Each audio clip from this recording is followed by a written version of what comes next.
Hello, in this video I want to show you how to make terracotta in Minecraft. So in order to do this, first we'll need to find some clay.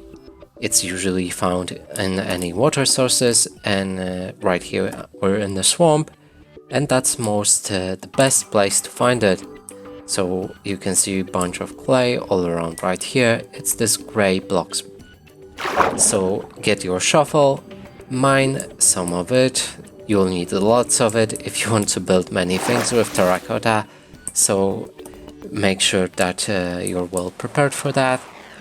Now after that you mined enough of it, you can go back to your house and find your furnace.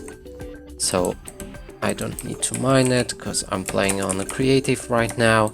Let's get 64 clay balls. And before the furnace we'll need to move to our crafting bench. Put 4 of the clay balls like this, that way you'll craft the clay.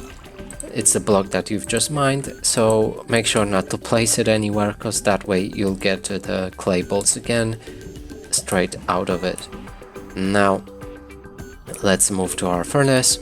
Place the clay block, not the balls, the block, into the top of the furnace and make sure that it's fueled by something. Now after this arrow fills up, we should get the terracotta block. And that's it for this video. Hope you like it. Please consider subscribing to our channel, leave a like and a comment below.